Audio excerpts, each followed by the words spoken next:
So എവിടെ work ചെയ്യുന്ന ചോദിച്ചു കഴിഞ്ഞാൽ നമുക്ക് ഒരു പെർട്ടിക്കുലർ പ്ലേസ് മാത്രമായിട്ട് പറയാൻ പറ്റില്ല. ഇതർ ഓഫീസസിലാവാം, അതല്ലെങ്കിൽ അവർ വീട്ടിൽ നിന്നോ അല്ലെങ്കിൽ അവരുടെ ഒരു പ്രൈവറ്റ് പ്ലേസിൽ നിന്ന് ഫ്രീലാൻസ് ആയിട്ടും വർക്ക് ചെയ്യുന്നുണ്ടാവാം.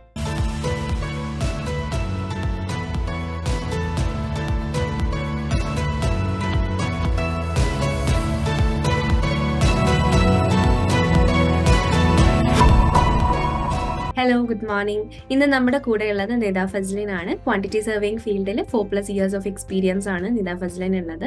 ക്വാണ്ടിറ്റി സർവേയിങ് ഫീൽഡിലേക്ക് വരാൻ താല്പര്യമുള്ളവർക്ക് അറിഞ്ഞിരിക്കേണ്ട കുറച്ച് ക്വസ്റ്റ്യൻസ് ആണ് നമ്മൾ ഇന്ന് ഡിസ്കസ് ചെയ്യാൻ പോകുന്നത്. ഹലോ നിദ. ഹായ്.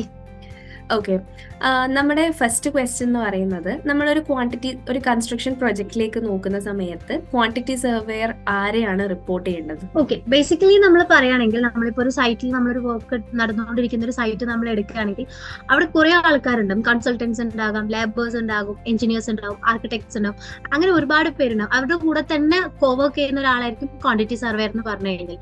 അവർക്ക് യൂഷ്വലി ഒരു സൈറ്റിലാണെങ്കിൽ അവർ ഒരുപാട് തവണ റിവ്യൂ ചെയ്യുന്നുണ്ടാവും. ചില സമയത്ത് മന്ത്ലി ആയിരിക്കും നമ്മൾ റിവ്യൂ ചെയ്യാം, നമ്മൾ ഡെയിലി ബേസിസിൽ റിവ്യൂ ചെയ്യും, അതല്ലെങ്കിൽ വീക്ക്ലി ബേസിസിൽ റിവ്യൂ ചെയ്യും. അങ്ങനെയൊക്കെ നമ്മൾ റിവ്യൂ ചെയ്യുന്ന കാര്യങ്ങൾ നമ്മളൊരു സബ്മിഷൻ പോലെ അല്ലെങ്കിൽ ഒരു റിട്ടേൺ ആയിട്ടുള്ള ഒരു ഡോക്യുമെന്റ് പോലെയാണ് നമ്മൾ പ്രിപ്പയർ ചെയ്യുക. ആ ഒരു പ്രിപ്പയർ ചെയ്യുന്ന ഒരു ഡോക്യുമെന്റ് നമ്മൾ ചെയ്യാൻ വേണ്ടിയിട്ട് നമ്മൾ കുറെ റോൾസ് അവിടെ ചെയ്യുന്നുണ്ട്.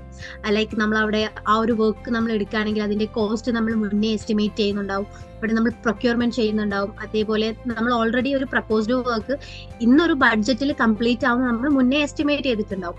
ആ ഒരു എസ്റ്റിമേറ്റ് ചെയ്ത അതേ കോസ്റ്റിലും അതേ ക്വാളിറ്റിയിലും നമ്മുടെ വർക്ക് കംപ്ലീറ്റ് ആവണം എന്ന് നമ്മൾ ആദ്യം എൻഷുർ ചെയ്യും. ഇതെല്ലാം എൻഷുർ ചെയ്തിട്ടുള്ള ഒരു റിവ്യൂ ആയിരിക്കും നമ്മൾ പ്രിപ്പയർ ചെയ്തിട്ടുണ്ടാവുക. ഇത് നമ്മൾ ആരുടെ അടുത്താണ് റിപ്പോർട്ട് ചെയ്യാന്ന് പറഞ്ഞു കഴിഞ്ഞാൽ, നമ്മൾ ഒന്നില്ലെങ്കിൽ നമുക്ക് കൺസ്ട്രക്ഷൻ മാനേജേഴ്സിന്റെ അടുത്ത് പോയി നമുക്ക് റിപ്പോർട്ട് ചെയ്യാം, അതല്ലെങ്കിൽ നമ്മൾ ആ ഒരു പെർട്ടിക്കുലർ വർക്കിന്റെ അല്ലെങ്കിൽ ആ ഒരു പെർട്ടിക്കുലർ പ്രൊജക്ടിന്റെ മാനേജറിന്റെ അടുത്ത് പോയിട്ടായിരിക്കും നമ്മൾ റിപ്പോർട്ട് ചെയ്യുന്നത്. സോ ബേസിക്കലി നമ്മൾ ആരുടെ അടുത്ത് റിപ്പോർട്ട് ചെയ്യുന്നത് ചോദിച്ചു കഴിഞ്ഞാൽ നമുക്ക് പറയാൻ പറ്റുന്നത് ഏത് നമ്മൾ കൺസ്ട്രക്ഷൻ മാനേജറിന്റെ അടുത്ത് ഓർ നമ്മൾ പ്രൊജക്ട് മാനേജേഴ്സിന്റെ അടുത്തായിരിക്കും റിപ്പോർട്ട് ചെയ്യുന്നുണ്ടാവും. ഓക്കെ, അപ്പോൾ എസ്റ്റിമേറ്റിനെ കുറിച്ച് പറഞ്ഞ സമയത്ത് ഒരു project cost and estimate manage ചെയ്യാൻ വേണ്ടിയിട്ട് എവിടെയാണ് ഒരു ക്വാണ്ടിറ്റി സർവേ വർക്ക് ചെയ്യേണ്ടത്? ക്യൂഎസിന്റെ കേസ് നമ്മൾ എടുക്കുകയാണെങ്കിൽ നമ്മൾ ഓഫീസിൽ വർക്ക് ചെയ്യുന്ന ക്യൂഎസ് ഉണ്ടാവും, അതേപോലെ തന്നെ സൈറ്റിൽ വർക്ക് ചെയ്യുന്ന ക്യൂഎസ് ഉണ്ടാവും. മെജോറിറ്റി നമ്മൾ ഓഫീസിൽ വർക്ക് ചെയ്യുന്ന ക്യൂഎസുകൾ ഉണ്ടാവും. സോ നമ്മൾ ഏത് ടൈപ്പ് ഓഫ് ഓഫീസിൽ വർക്ക് ചെയ്യുന്നത് നോക്കിക്കഴിഞ്ഞാൽ നമ്മൾ ആർക്കിടെക്ചറൽ ഫേംസിൽ വർക്ക് ചെയ്യുന്നുണ്ടാവും, at the same time construction ഫേംസിലാവാം, ഗവൺമെന്റ് ഏജൻസീസിലാവാം. അതല്ലാതെ ഇപ്പൊ നമ്മൾ ഒരുപാട് കണ്ടുവരുന്ന ഒരു കാര്യം എന്ന് പറഞ്ഞു കഴിഞ്ഞാൽ ഈ ക്യൂഎസ് ഒക്കെ ഇൻഡിപെൻഡന്റ് ആയിട്ട് കൺസൾട്ട് ചെയ്യുന്നുണ്ട്. സോ അവർ ഫ്രീലാൻസ് ആയിട്ട് വർക്ക് എടുക്കും. നമ്മളിപ്പം നാട്ടിലുള്ള വർക്ക് ആവാം അല്ലെങ്കിൽ പുറമെയുള്ള വർക്ക് ആവാം. അവർ ഫ്രീലാൻസ് ആയിട്ട് ആ ഒരു വർക്ക് എടുത്തിട്ട് അവർ ഇൻഡിപെൻഡന്റ്ലി ആ ഒരു കാര്യം ആ ഒരു പ്രൊജക്ട് എസ്റ്റിമേറ്റ് ചെയ്യും, ആ ഒരു കോസ്റ്റ് മാനേജ് ചെയ്യും, ആ ഒരു ബഡ്ജറ്റ് പ്രിപ്പയർ ചെയ്യും. ഇതെല്ലാം ചെയ്തിട്ട് അവർ കൺസേൺഡ് ആയിട്ടുള്ള അതോറിറ്റിക്ക് അവർ കൊടുക്കുകയാണ് ചെയ്യുക. സോ എവിടെ വർക്ക് ചെയ്യുന്ന ചോദിച്ചു കഴിഞ്ഞാൽ നമുക്ക് ഒരു പെർട്ടിക്കുലർ പ്ലേസ് മാത്രമായിട്ട് പറയാൻ പറ്റില്ല. ഇതർ ഓഫീസസിലാവാം, അതല്ലെങ്കിൽ അവർ വീട്ടിൽ നിന്നോ അല്ലെങ്കിൽ അവരുടെ ഒരു പ്രൈവറ്റ് പ്ലേസിൽ നിന്ന് ഫ്രീലാൻസ് ആയിട്ടും വർക്ക് ചെയ്യുന്നുണ്ടാവാം. ഓക്കെ, നമ്മളിപ്പോൾ ഒരു കൺസ്ട്രക്ഷൻ ഇൻഡസ്ട്രിയിലേക്ക് നോക്കുന്ന സമയത്ത് ഒരു ക്വാണ്ടിറ്റി സർവേയറിന്റെ റോൾ എത്രത്തോളം ഇമ്പോർട്ടന്റ് ആണ്? നമ്മളൊരു കൺസ്ട്രക്ഷൻ ഇൻഡസ്ട്രി എടുക്കുകയാണെങ്കിൽ അല്ലെങ്കിൽ ഒരു പെർട്ടിക്കുലർ പ്രൊജക്ട് എടുക്കുകയാണെങ്കിൽ അവിടെ വളരെ ക്രൂഷ്യൽ ആയിട്ടുള്ള റോൾസ് ആണ് ക്യൂഎസുകൾ ചെയ്യുന്നത്. അപ്പൊ അവരുടെ റോൾസ് നമുക്ക് 1 by 1 ആയിട്ട് അങ്ങനെ എടുത്തെടുത്ത് പറയാൻ പറ്റില്ല. നമ്മൾ ഓവറോൾ നോക്കുകയാണെങ്കിൽ ഒരുപാട് റോൾസ് അവർ ചെയ്യുന്നുണ്ട്. ഏറ്റവും പ്രിലിമിനറി അവരുടെ ഒരു റോള് പറയുകയാണെങ്കിൽ കോസ്റ്റ് എസ്റ്റിമേഷൻ എന്നുള്ളതാണ്. നമ്മളിപ്പോ ഒരു പ്രൊജക്ട് നമ്മൾ എടുക്കുകയാണെങ്കിൽ ഒരു ക്ലയന്റിന് അല്ലെങ്കിൽ ഒരു സ്റ്റേക്ക് ഹോൾഡറിന്റെ ആദ്യത്തെ അവരുടെ മനസ്സിലുണ്ടാവുന്ന ഒരു കാര്യം എന്ന് വെച്ച് കഴിഞ്ഞാൽ എത്ര കോസ്റ്റില് അല്ലെങ്കിൽ ഏതൊരു ലെവൽ ഓഫ് കോസ്റ്റിൽ എനിക്ക് ആ ഒരു പ്രൊജക്ട് കംപ്ലീറ്റ് ചെയ്യാൻ പറ്റുന്നതാണ് അവർക്ക് ആകെ ഉണ്ടാവുന്ന ഒരു കൺസേൺ എന്ന് പറഞ്ഞു കഴിഞ്ഞാൽ. സോ നമ്മളുടെ ക്യൂഎസ് ആദ്യം ചെയ്യുന്ന അവരുടെ പ്രിലിമിനറി അവർ ചെയ്യുന്ന റോൾ എന്ന് പറഞ്ഞു കഴിഞ്ഞാൽ കോസ്റ്റ് എസ്റ്റിമേറ്റ് ചെയ്യുക എന്നുള്ളതാണ്. കോസ്റ്റ് എസ്റ്റിമേറ്റ് ചെയ്ത് കഴിഞ്ഞാൽ മാത്രം പോലും നമുക്ക് അതിനനുസരിച്ചുള്ള ബഡ്ജറ്റ് പ്രിപ്പയർ ചെയ്യണം. നമ്മൾ ഒരു കോസ്റ്റ് എസ്റ്റിമേറ്റ് ചെയ്തിട്ടുണ്ടെങ്കിൽ വിത്തിൻ ദാറ്റ് കോസ്റ്റ് നമുക്ക് എന്ത് ചെയ്യണം, ആ ഒരു എൻറ്റയർ പ്രൊജക്ട് അത് എക്സിക്യൂഷന്റെ സമയത്തും ആ ഒരു കോസ്റ്റ് തന്നെ നിൽക്കണം. അതല്ലാതെ എന്താ പറയുക, ആ ഒരു കോസ്റ്റിനെക്കാട്ടും പുറമേക്ക് പോയി കഴിഞ്ഞാൽ അതൊരു ക്യൂഎസിന്റെ അവരുടെ എക്സ്പീരിയൻസിനെയും അവരുടെ സ്കിൽസിനെയൊക്കെ അത് ബാധിക്കും. സോ ഫസ്റ്റ് റോള് നമ്മൾ പറയുകയാണെങ്കിൽ കോസ്റ്റ് എസ്റ്റിമേഷൻ, സെക്കൻഡ് നമ്മൾ പറയുകയാണെങ്കിൽ ബഡ്ജറ്റിന്റെ മാനേജിങ്. ദെൻ അവർക്ക് ഉണ്ടാവുന്ന ഒരു കൺസേൺ എന്ന് പറഞ്ഞു കഴിഞ്ഞാൽ നമ്മൾ ഓൾറെഡി പ്രപ്പോസ്ഡ് വർക്കിനാണ് നമ്മൾ എസ്റ്റിമേഷൻ കൊടുക്കുന്നത്. ഇതുവരെ നടന്നിട്ടുണ്ടാവില്ല, അതിന് മുന്നേ നമ്മൾ അത് എസ്റ്റിമേറ്റ് ചെയ്ത് കൊടുക്കുകയാണ്, ഫോർകാസ്റ്റ് ചെയ്യാണ് നമ്മൾ കോസ്റ്റ്.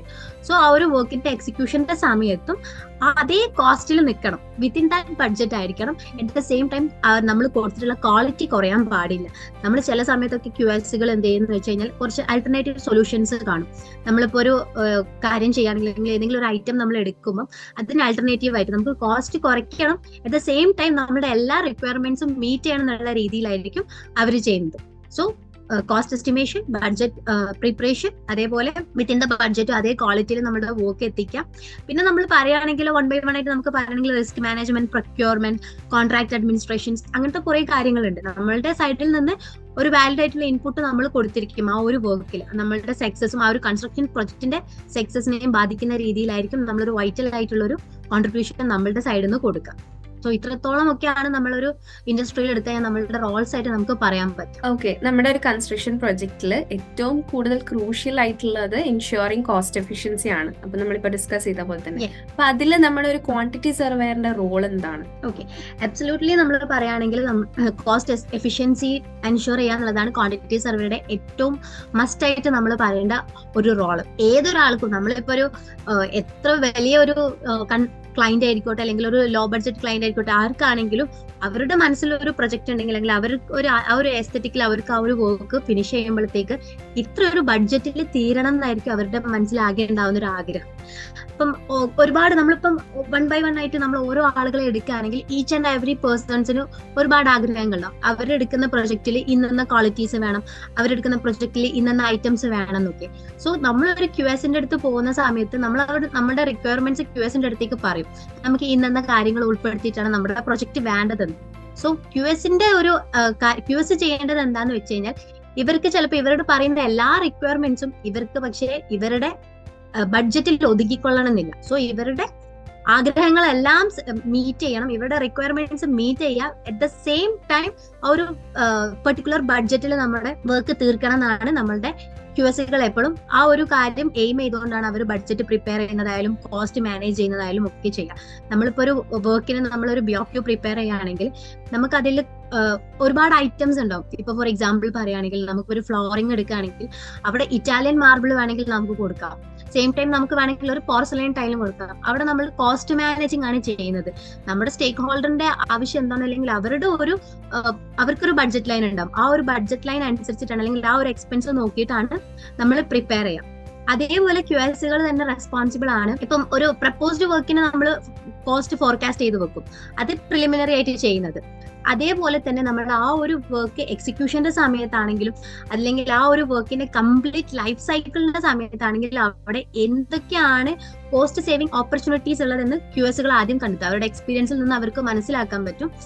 ഇന്ന പോർഷൻസ് നമ്മൾ ജസ്റ്റ് ഒന്ന് ഡെവലപ്പ് ചെയ്ത് കഴിഞ്ഞാൽ നമുക്ക് അവിടെയൊക്കെ കുറച്ച് കോസ്റ്റ് സേവ് ചെയ്യാൻ പറ്റുന്നുള്ളത്. അതിനനുസരിച്ചാണ് അവർ ബഡ്ജറ്റ് എഫക്റ്റീവ് ആയിട്ട് പ്രിപ്പയർ ചെയ്യുക. അതേപോലെ അവരുടെ ഒരു എക്സ്പീരിയൻസിൽ നിന്ന് തന്നെ ചില പോർഷൻസിലും നമ്മൾ ഇന്ന കാര്യം ചെയ്താൽ അവിടെ കോസ്റ്റ് ഓവർ റൺസ് വരും നമുക്ക് മനസ്സിലാവും. അത് നമ്മൾ ഒരുപാട് ഇയേഴ്സ് ആയിട്ട് എക്സ്പീരിയൻസിൽ നമുക്ക് മനസ്സിലാക്കി എടുക്കുന്നതാണ്. സോ അങ്ങനത്തെ പോർഷൻസ് നമുക്ക് പ്രിവെന്റ് ചെയ്യാൻ പറ്റും. അതേപോലെ റിസോഴ്സ് അലോക്കേഷൻ നമുക്ക് ഓപ്റ്റിമൈസ് ചെയ്യാൻ പറ്റും. അങ്ങനെ കുറച്ച് കാര്യങ്ങളുണ്ട്. സോ ഓവറോൾ സക്സസിനും ആ ഒരു കൺസ്ട്രക്ഷൻ പ്രൊജക്ടിന്റെ പ്രോഫിറ്റബിലിറ്റിക്കും വേണ്ടിയിട്ട് നമ്മൾ ഏറ്റവും മെയിൻ ആയിട്ട് ചെയ്യുന്ന കാര്യം കോസ്റ്റ് എഫിഷ്യൻസി അല്ലെങ്കിൽ നമ്മൾ കോസ്റ്റ് മാനേജ് ചെയ്യാന്നുള്ള രീതിയിലാണ് നമ്മൾ പ്രവർത്തിക്കുന്നത്. ഓക്കെ, അടുത്തൊരു നെക്സ്റ്റ് ലെവലിലേക്ക് നോക്കുന്ന സമയത്ത് innovation and development of an infrastructural പ്രൊജക്റ്റിൽ ഒരു ക്വാണ്ടിറ്റി സർവേയർക്ക് എത്രത്തോളം കോൺട്രിബ്യൂട്ട് ചെയ്യാൻ പറ്റും? ഓക്കെ, നമ്മൾ ഇൻഫ്രാസ്ട്രക്ചറിന്റെ കാര്യത്തിലേക്ക് നോക്കുകയാണെങ്കിലും അല്ലെങ്കിൽ ഇന്നോവേഷന്റെ കാര്യത്തിലേക്ക് നോക്കുകയാണെങ്കിൽ നമുക്ക് ഒരുപാട് രീതിയിൽ നമുക്ക് കോൺട്രിബ്യൂട്ട് ചെയ്യാൻ പറ്റുന്നു. അതിലൊരു 5 കാര്യങ്ങൾ ഞാൻ പറയാം. ഫസ്റ്റ് നമ്മൾ പറയുകയാണെങ്കിൽ കോസ്റ്റ് എഫക്റ്റീവ് ഡിസൈൻ സൊല്യൂഷൻസ്. ഈ ക്വാണ്ടിറ്റി സർവേയേഴ്സ് അവരുടെ ബഡ്ജറ്റ് ആയാലും അവരുടെ എസ്റ്റിമേഷൻസ് ഒക്കെ ആയാലും പ്രിപ്പയർ ചെയ്യുന്നത് അത് ആർക്കിടെക്ട്സിനോടും എഞ്ചിനീയേഴ്സിനോടൊക്കെ കൊളാബറേറ്റ് ചെയ്തിട്ടാണ് അവർ പ്രിപ്പയർ ചെയ്യുന്നത്. സോ ഒരു ഡിസൈൻ ഉണ്ടാക്കുന്ന സമയത്ത് ഇവരെല്ലാവരും QS ആയിരിക്കോട്ടെ അല്ലെങ്കിൽ ആർക്കിടെക്ചർ അല്ലെങ്കിൽ കൺസൾട്ടൻസി ഇവരെല്ലാവരും കൂടെ ഒരു ടീം വർക്ക് ചെയ്യും. ഇവര് ടീം വർക്ക് ചെയ്തിട്ട് ഏറ്റവും ലോ ബഡ്ജറ്റിൽ അല്ലെങ്കിൽ നമ്മുടെ എല്ലാ റിക്വയർമെന്റ്സും മീറ്റ് ചെയ്തിട്ട് ഒപ്റ്റിമൈസ് ചെയ്ത് കോസ്റ്റിൽ പ്രിപ്പയർ ചെയ്യാൻ രീതിയിലുള്ള ഒരു ഇന്നോവേറ്റീവ് ഡിസൈൻ ആണ് അവർ ഡെവലപ്പ് ചെയ്തെടുക്കുന്നത്. സോ നമുക്ക് കോൺട്രിബ്യൂട്ട് ചെയ്യാൻ പറ്റുന്ന ഒന്നാമത്തെ കാര്യം എന്ന് പറഞ്ഞു കഴിഞ്ഞാൽ അതുപോലെ ഒരു കോസ്റ്റ് എഫക്റ്റീവ് ആയിട്ടുള്ള ഒരു ഡിസൈൻ എന്നുള്ളതാണ്. നമ്മളൊരു വർക്ക് സ്റ്റാർട്ട് ചെയ്യുമ്പം അതിൽ പ്രിലിമിനറി ആയിട്ട് വരുന്ന കാര്യമാണ് അവിടുത്തെ ഡിസൈൻ. സോ ആ ഡിസൈനിൽ തന്നെ നമ്മൾ എന്ത് ചെയ്യും, ആ ഒരു കോസ്റ്റ് ഒപ്റ്റിമൈസ് ചെയ്ത് നമ്മളുടെ എല്ലാ റിക്വയർമെന്റ്സും മീറ്റ് ചെയ്യുന്ന രീതിയിലുള്ള ഒരു ഡിസൈൻ നമ്മൾ ഡെവലപ്പ് ചെയ്യും. രണ്ടാമത്തെ കാര്യം നമ്മൾ നോക്കുകയാണെങ്കിൽ വാല്യൂ എഞ്ചിനീയറിംഗ് ആണ്. നമ്മളിപ്പം ഒരു പ്രൊജക്ട് എടുക്കുകയാണെങ്കിൽ അല്ലെങ്കിൽ ഒരു പെർട്ടിക്കുലർ ഒരു വർക്ക് എടുക്കുകയാണെങ്കിൽ നമ്മൾ അതിന്റെ അവിടെയുള്ള വാല്യൂ എഞ്ചിനീയറിംഗിന്റെ ഓപ്പർച്യൂണിറ്റീസ് ആദ്യം മനസ്സിലാക്കിയെടുക്കും. എന്നിട്ട് നമ്മൾ അതിനുള്ള ആൾട്ടർനേറ്റീവ്സ് പ്രിപ്പയർ ചെയ്യും. ഇപ്പൊ നമ്മൾ ഒരു സിംഗിൾ ഐറ്റം നമ്മൾ എടുക്കുകയാണെങ്കിൽ ആ ഒരു ഐറ്റത്തിന് ഒരു ആൾട്ടർനേറ്റീവ് ഉണ്ടാവും. എന്നുവെച്ചാൽ അത് ക്വാളിറ്റിയിലൊന്നും വ്യത്യാസം ഉണ്ടാവില്ല, ക്വാളിറ്റി ഓക്കെ ആയിരിക്കും, പക്ഷെ കോസ്റ്റിന്റെ കാര്യത്തിൽ നമുക്ക് കുറച്ചൊക്കെ നമുക്കൊന്ന് ലാഭിക്കാൻ പറ്റുന്ന രീതിയിലുള്ള ആൾട്ടർനേറ്റീവ് ആയിട്ടുള്ള ഒരു സൊല്യൂഷൻ നമ്മൾ ആദ്യം കണ്ടുപിടിക്കും, അല്ലെങ്കിൽ ആൾട്ടർനേറ്റീവ് ആയിട്ടുള്ള ഒരു മെറ്റീരിയൽ നമ്മൾ കണ്ടുപിടിക്കും.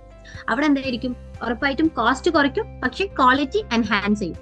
സോ നമ്മൾ കോൺട്രിബ്യൂട്ട് ചെയ്യുന്ന രണ്ടാമത്തെ കാര്യം എന്ന് പറഞ്ഞു കഴിഞ്ഞാൽ വാല്യൂ എഞ്ചിനീയറിംഗ് ആണ്. പിന്നെ നമ്മൾ നോക്കുകയാണെങ്കിൽ ടെക്നോളജി ഇന്റഗ്രേഷൻ. നമുക്കൊരു ക്വാണ്ടിറ്റി സർവേസിനൊക്കെ നമുക്കൊരു ഈ ഒരു മാർക്കറ്റിൽ നമുക്ക് പിടിച്ചു നിൽക്കണമെങ്കിൽ നമ്മൾ എപ്പോഴും പുതിയ ടൂൾസ് അല്ലെങ്കിൽ പുതിയ ടെക്നോളജീസ് ഒക്കെ ആയിട്ട് നമ്മൾ എപ്പോഴും യൂസ് ടു ആയിരിക്കണം. എന്നാൽ മാത്രമേ നമ്മുടെ കരിയറും ഒന്ന് ഡെവലപ്പ് ആവുള്ളൂ, അത് നമ്മളുടെ വർക്കിലെയും അത് ബാധിക്കും.